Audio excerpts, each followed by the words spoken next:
Mao plays a huge role with Barack Obama, but his mentor is what you've really focused on. Did Mao play a role with Frank Marshall Davis? Yeah, he did. In fact, Frank Marshall Davis, when he wrote for the Chicago Star, the Communist Party USA publication in Chicago, 1946 to 48. And then he left that to go write for the Honolulu Record, which he wrote for from 1949 to 57. And as you know from these dates, that's precisely when Mao overtook Chiang Kai-shek and they had the revolution in China. It was 1949.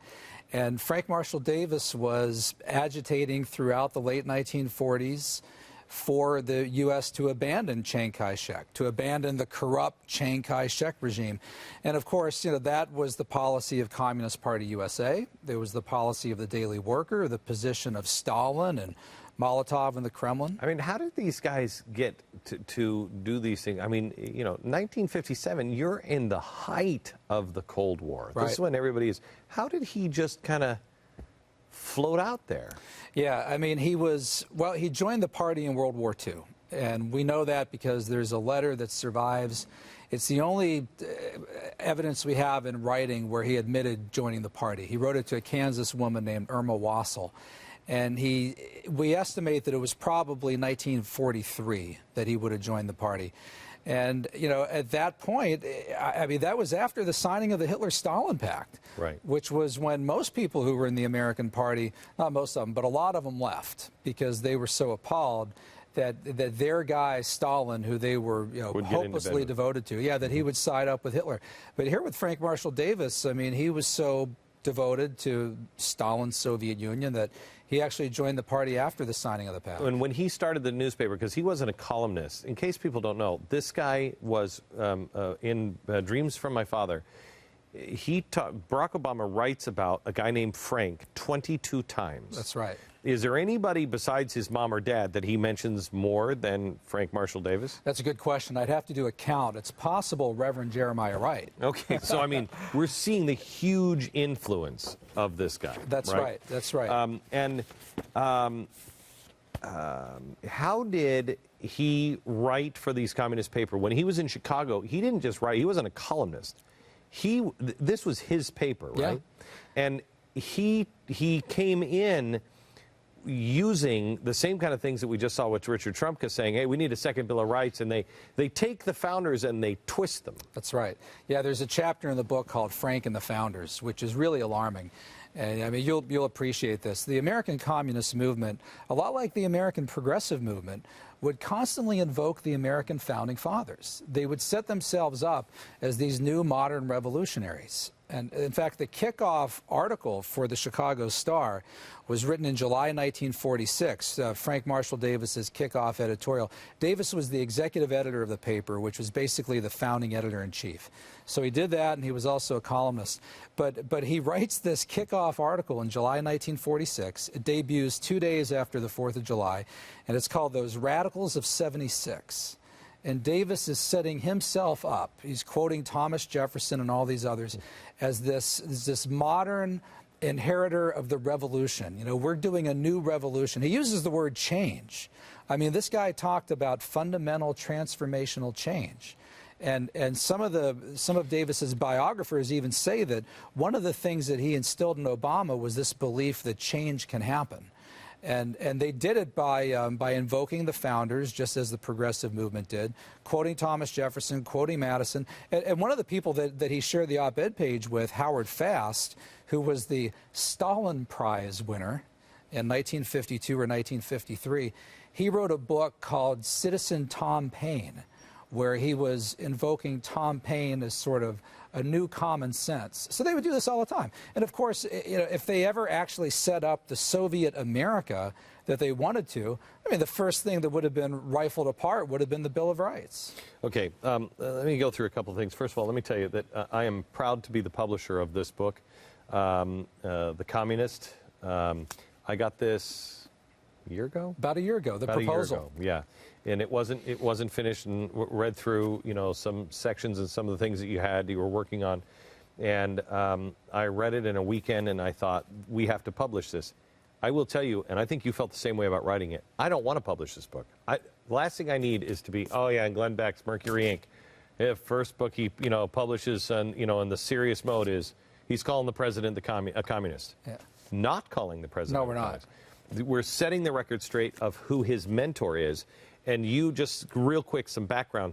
You have experience doing that. Sure. Go ahead. Yeah, I mean, I'm basically a Cold War historian. I've written books on Ronald Reagan, communist movement. I did a book 2 years ago called Dupes, where I wrote about the American Communist Party. That's great. And I mean, I try to do serious research. Right. And so, I was introduced to Davis that way, and through documents and right. And you stumbled onto him. I mean, didn't stumble onto him, but you stumbled into this book. You're going, man, I don't really have a choice. Right. I got this. This is his mentor. Yeah. And by the way, amazingly, there are researchers like Cliff Kincaid who have posted the entire FBI file of Frank Marshall Davis on the internet. It's been there for 4 years. Right. And you got guys like David Remnick and the others who ignore it. And nobody in the press picks it up. Nobody. That's why I said today on the radio, the book was at like number 14, and I said, it's important that this is number 1. He'll be ignored unless they cannot ignore it. Yes. It's important that this book is number 1.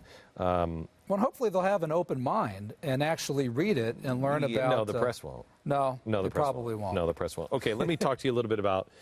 I just told you that the unions are now getting in bed with the churches, all on social justice. Right. That was another story that we just did. All those stories, by the way, in the opening 20 minutes of the show, were real stories of the news. They're merging and going into churches with social justice, and they've got this whole new plan. This is not new. This comes from Frank Marshall Davis as well. Yeah, Frank Marshall Davis did this as well. In fact, a couple of the different biographers and people who knew them, who knew both Frank and Obama, said that one of the things that Davis imparted to Obama was a belief in social justice. Not just change that can happen, but also in social justice. And in some of the columns that I found in the Chicago Star, he describes America as get this, no longer a Christian nation because of America's virulent anti-communism and anti-Sovietism. Yeah, I have it right here. Frank proclaimed that a genuine Christian should be a genuine communist. Yes. And given most Christians in America were anti-communist and anti-Soviet, he questioned whether America was really a Christian nation. Right. They should be working together as one with the communists. That's right. That's what he believed. That's Jim Wallace. That's yes. Jeremiah Wright. Yeah. Jim Wallace saying that we're not a Christian nation. And I mean, you would have these people who would basically argue that the gospel proclaims a socialist message. And I mean, the progressives, religious progressives, have been saying that for 100 years. And the fact that you would have, look, I could see well, I can't, but a Jim Wallace or a Barack Obama or somebody trying to advance that argument, fine. But when you got someone like Davis, who's a card-carrying member of the Communist Party, and from what I could tell, early on in life became an atheist, I don't want atheists, pro-Soviet communist atheists, preaching to me about what Jesus really believed. Yeah. Right. Let me go over just something real quick. This is on page 9, and this is really, to me, this is the hook of the book. Because you lay it all out, and you say, have you heard these things before, basically? Rejecting and blasting Winston Churchill, vilifying wealth, being for wealth redistribution, favoring taxpayer funding of universal health care, constantly bashing Wall Street, marching in May Day parades, warning about God and gun-clinging Americans and huckster preachers. Yeah, this is Frank Marshall Davis. Yeah, these are all Frank Marshall Davis. You got about 20 or 30, yeah. And they're all word for word Barack Obama. Yeah, I know, and I could have listed even more. I mean, I was thinking earlier. God and gun-clinging Americans, because that's stunning. Yeah, I mean, Davis was very weary of what he saw as, huckster preachers and people who use religion as a crutch. Which is exactly what Obama said. Yeah, and also, too, in his columns, he warned quite often about the Catholic Church. I mean, he saw the Catholic Church as an obstacle to his vision and plans for the state. He was really appalled at the Catholic Church's quote-unquote holy war against communism. So the Catholic Church was sort of in Frank Marshall Davis's way of the ideal state that he had in mind. And here you have Obama, I mean, the Catholic Church, the HHS mandate, the mandatory taxpayer funding of contraception and abortion drugs. So, now can I say that Obama got the HHS mandate idea from Frank? No. But we're saying that, you had this far-left influence in his youth. Obama today is very clearly on the left. How did they meet? How did Obama meet? They met in 1970. There's a witness to this named Donna Weatherly Williams, who even David Remnick quotes. Toby Harnden of London Telegraph quotes, and she was there when they were introduced by Stanley Dunham, Obama's grandfather. And Stanley Dunham was looking for a black male role model or father figure to mentor his grandson. And I mean, we said in the show earlier, you or I, you know, if we picked a mentor for our kid, we'd pick a little league coach or a Boy Scout master. It's not going to be the guy who has a communist FBI file. No, because this guy was dangerous. The government considered him dangerous. They listed him on the security index. Which means what? The security index, and that's the main reason they kept updating his FBI file. They checked the box, retain on security index at this time. That meant that if a war broke out between the United States and the Soviet Union, he could be placed under an immediate arrest. Now, and that guy was a mentor, if not the mentor, to the President of the United States. That's incredible. I mean, with that, Obama would have trouble getting an getting government security clearance for an entry-level federal government job, let alone sit in the Oval Office.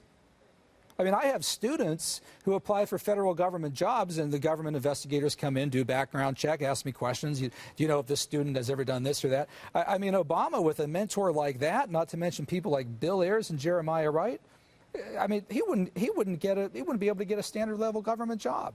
And yet we elected him in November 2008. How did this, we have a minute, how did this make you feel getting down to this and seeing and knowing that this was your president's mentor?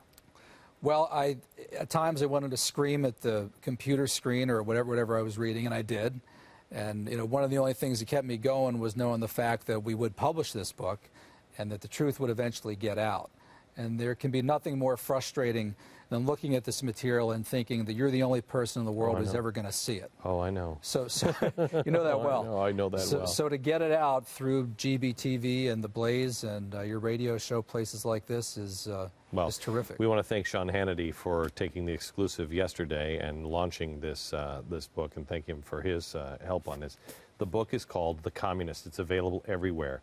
This is a really smart, well-researched book.